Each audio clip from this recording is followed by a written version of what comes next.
Montréal dans la Première Guerre mondiale. La contribution de Montréal au corps expéditionnaire canadien sera remarquable.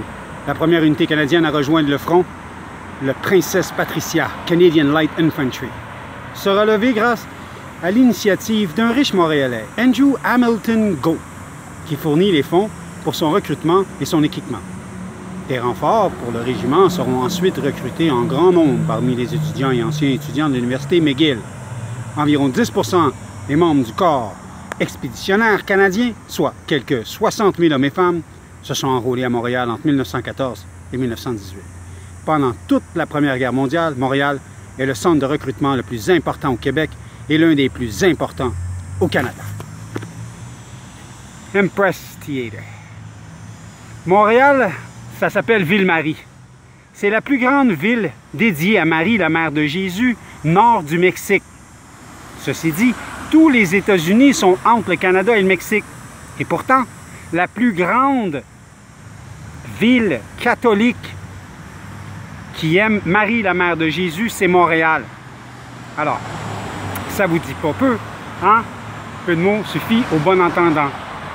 Ceci dit, suite à la tournade, le parc a été refait au complet.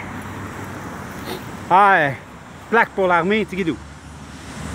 Il fallait bien faire quelque chose. En 1908, on ne calculait plus sur l'argent, sur l'or, mais bien sur la force économique d'un pays et ses travailleurs. Alors, on répare tout le pavé ici. On répare les arbres. Mais on met de la rouille partout. Je vois ça partout à Montréal. Ils ont dû sauver de l'argent.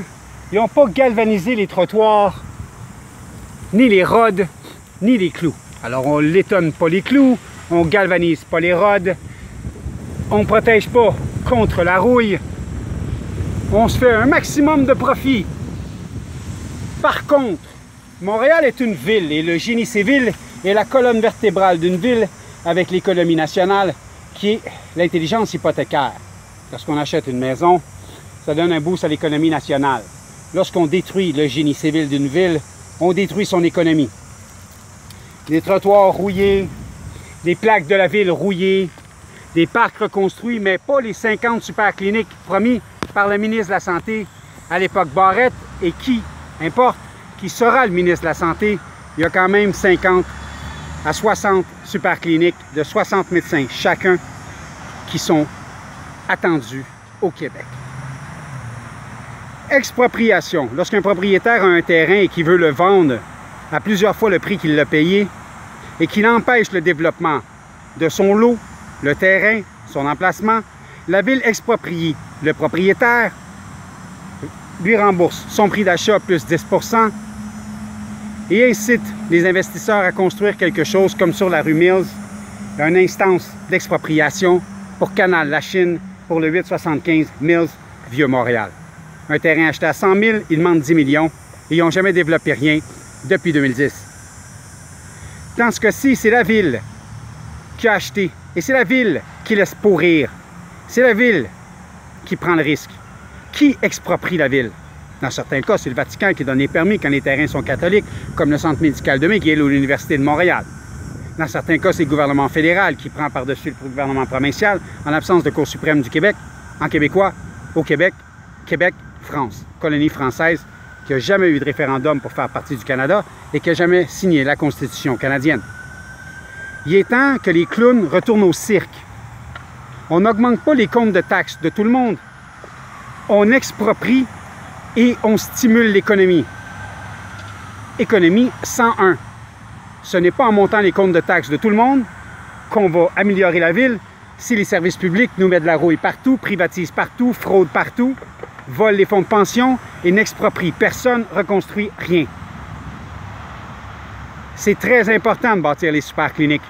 C'est très important que les entrepreneurs du Québec, entrepreneurs généraux, RBQ à côté, FTQ à côté, puissent décider d'aller devant le tribunal et d'exproprier toute personne mettant en danger tout Québécois vivant au Québec. Toute personne qui détruit l'économie nationale. Toute personne qui incite à ne développer rien et payer le moins de taxes possible. La ville rend très dangereuse la ville de Montréal. l'administration présente comme l'administration passée, sabote, n'exproprie pas, n'applique pas les lois en place.